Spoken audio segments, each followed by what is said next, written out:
Bonjour à tous. En cette période particulière où les uns et les autres reprennent tout doucement une vie normalisée après 2 mois de confinement, je voudrais nous encourager particulièrement dans notre marche avec Dieu. Nous ne savons pas de quoi demain sera fait, mais nous savons qu'en toutes circonstances, nous pouvons nous appuyer sur lui. Ainsi, après la série sur Esther, j'aimerais partager avec vous un texte que j'ai redécouvert il y a quelques années. En 2015, un énième prophète annonçait alors la fin du monde. Il était suivi par des milliers de personnes. À chaque crise que traverse l'humanité, il y a des prophètes surgissant de nulle part et qui portent des discours catastrophistes. Celui que j'ai alors rencontré prenait appui sur le texte de l'Apocalypse. Et donc j'ai été amené à l'étudier davantage pour lui répondre vraiment en détail. Je dois dire qu'avant cela, j'avais beaucoup d'a priori. Je me disais que c'était un texte trop difficile et je le laissais quelque peu de côté, je dois l'avouer. J'avais du mal à comprendre en quoi les descriptions franchement bizarres pouvaient alimenter ma foi, mais en creusant le texte, je me suis rendu compte que l'apôtre Jean a été tout spécialement inspiré par Dieu pour encourager les chrétiens dans une période de crise particulièrement sombre. L'Apocalypse est un encouragement de Dieu pour les chrétiens de toutes les époques et il a plu au Seigneur de nous laisser le texte. Pas simplement pour mettre un peu d'exotisme à la fin de la Bible, mais bien pour nous permettre de grandir avec Dieu, d'approfondir notre foi en Jésus-Christ et de nous laisser transformer toujours davantage par le Saint-Esprit. Je vous invite donc à découvrir ou à redécouvrir ce texte si encourageant de l'Apocalypse. Révélation de Jésus-Christ. Cette révélation, Dieu l'a confiée à Jésus-Christ pour qu'il montre à ses serviteurs ce qui doit arriver bientôt. Et Jésus-Christ, en envoyant son ange, l'a fait connaître à son serviteur Jean. En tant que témoin, celui-ci a annoncé la parole de Dieu que Jésus-Christ lui a transmise par son propre témoignage. Il a annoncé tout ce qu'il a vu. Heureux celui qui donne lecture des paroles de cette prophétie et ceux qui les entendent et qui obéissent à ce qui est écrit dans ce livre, car le temps est proche. Jean salue les 7 églises qui sont dans la province d'Asie. Que la grâce et la paix vous soient données de la part de celui qui est, qui était et qui vient, de la part des 7 esprits qui se tiennent devant son trône, et de la part de Jésus-Christ, le témoin digne de foi, le premier-né d'entre les morts et le souverain des rois de la terre. Il nous aime, il nous a délivrés de nos péchés par son sacrifice. Il a fait de nous un peuple de rois, des prêtres au service de Dieu son Père. À lui donc, soit la gloire et le pouvoir pour l'éternité. Amen. Voici, il vient au milieu des nuées, et tout le monde le verra, même ceux qui l'ont percé. Et toutes les familles de la terre se lamenteront à cause de lui. Oui, Amen. Moi je suis l'alpha et l'oméga, dit le Seigneur Dieu, celui qui est, qui était et qui vient, le Tout-Puissant. Le premier verset de notre passage indique très clairement que tout ce livre a pour but de révéler Jésus-Christ. Il est à la fois une révélation de la part de Jésus-Christ et en même temps une révélation qui a pour sujet Jésus-Christ. Et il est essentiel, pour une juste compréhension du livre, de ne pas perdre ce qui fait le centre de ce livre. Apocalypse veut précisément dire révélation, ou plus précisément dévoilement. Parce que le livre lève le voile sur ce Jésus dont parle toute la Bible et met particulièrement en lumière ce qui nous serait resté peu connu au sujet de Jésus. Dans toute l'Apocalypse, Jésus-Christ nous est dévoilé, ou plutôt, il se révèle lui-même. C'est là le thème central. Ainsi, si le livre lève un voile sur le futur historique, ce n'est que dans la mesure où ce futur concerne l'Église et le Christ. Et l'élément clé répété tout au long du livre est en réalité très simple. Jésus-Christ vient. D'ailleurs, tout le Nouveau Testament l'affirme. Jésus-Christ vient. Les croyants de tous les siècles et de toutes les nations prient « Viens, Seigneur ». En araméen, Maranatha. Et c'est Jésus lui-même qui réaffirme avec toute son autorité, et plusieurs fois dans le livre de l'Apocalypse, « Je viens bientôt » ou « Je viens promptement ». Cette phrase est d'ailleurs répétée 3 fois dans le tout dernier chapitre de la Bible. Le texte de l'Apocalypse a été écrit dans une période de persécution intense.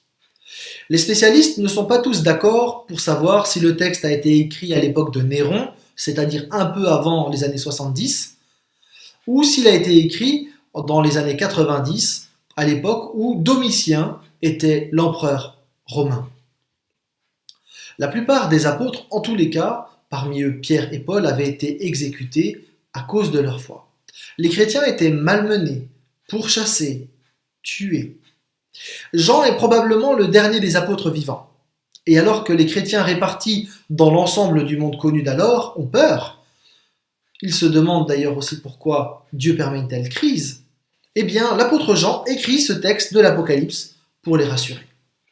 Parce que les écrits chrétiens étaient particulièrement surveillés, Jean, divinement inspiré, écrit ce texte avec des images tirées de l'Ancien Testament et il change certains des noms pour ne pas éveiller les soupçons de l'Empire romain. C'est ainsi que Rome va devenir Babylone. Au travers de ce texte, nous pouvons tout à nouveau réaliser, comme les premiers chrétiens, que ce temps que nous vivons n'est pas la fin ultime. Il y a une autre réalité qui se prépare. Nous mettons notre espérance vivante dans le Seigneur, il vient, nous l'attendons et nous savons que lors de son retour, il nous donnera toutes choses avec lui. Ce texte de l'Apocalypse ne nie pas les difficultés du présent. Les chrétiens sont persécutés, Jean le sait très bien, il souffre lui-même pour la cause de l'Évangile. Et pourtant, dans ce contexte, il invite ses lecteurs à considérer qui est celui qui vient. Prenons un exemple de la vie de tous les jours. Imaginez que vous êtes par une belle après-midi en train de vous reposer. Vous ne savez pas trop quoi faire et voilà que soudain le téléphone sonne et l'on vous annonce la venue d'un de vos meilleurs amis, une des personnes que vous appréciez le plus. Tout d'un coup, la vie à la maison va s'animer. Il va y avoir du rangement, il va y avoir peut-être une confection de gâteaux. En tous les cas, votre après-midi va être complètement changé à cause de la perspective de la venue de votre ami. De la même manière, Jean nous invite à considérer celui qui vient pour que notre présent soit transformé à cette annonce.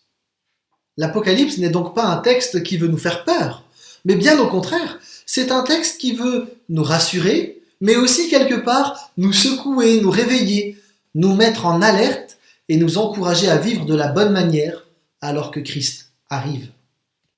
Nous ne sommes pas dans les mêmes circonstances que les chrétiens du 1er siècle, mais nous sommes malgré tout dans une période un peu particulière.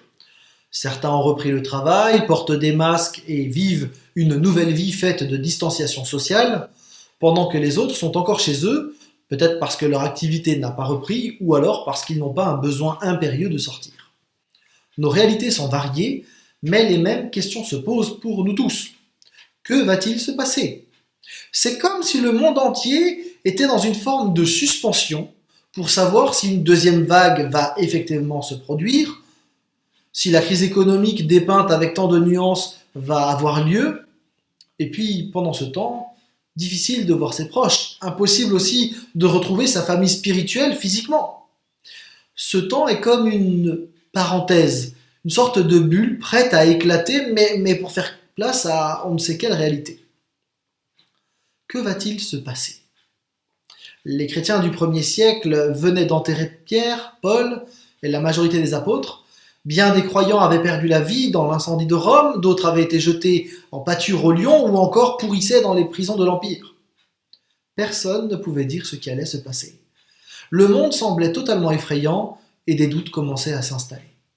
Et dans ce contexte sombre, la voix de l'apôtre Jean se fait entendre. Voici, il vient avec les nuées, et tout œil le verra, même ceux qui l'ont percé, et toutes les tribus de la terre se lamenteront à cause de lui.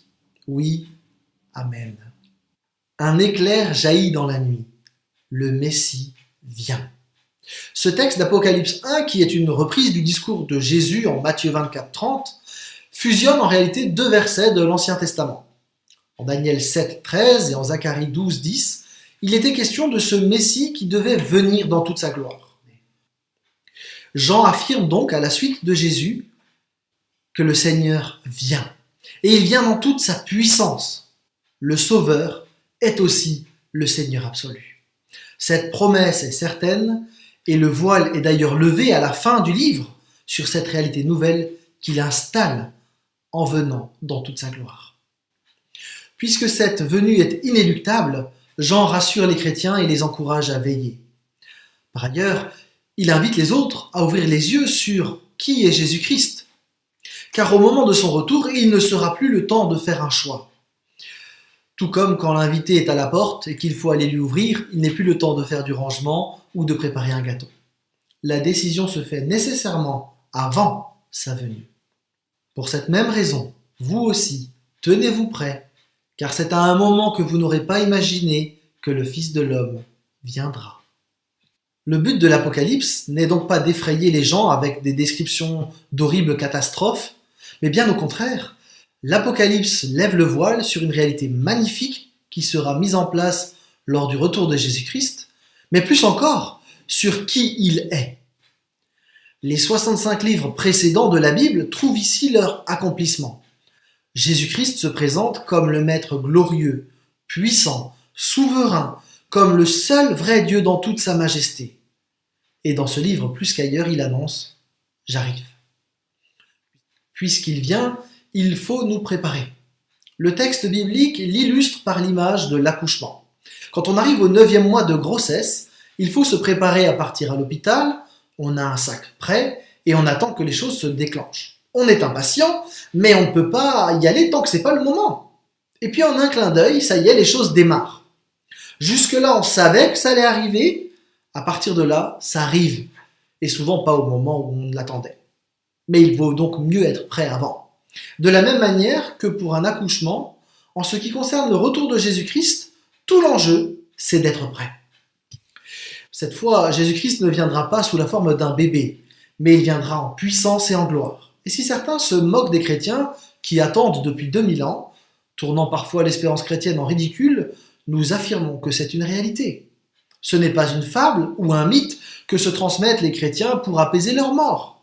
Non, c'est une affirmation puissante de la Bible. Nous avons fêté l'Ascension cette semaine et nous nous souvenons que Jésus-Christ viendra de la même manière qu'il a été enlevé. Il reviendra de façon physique, on le verra, il sera là face à nous et il nous faudra nous tenir devant lui.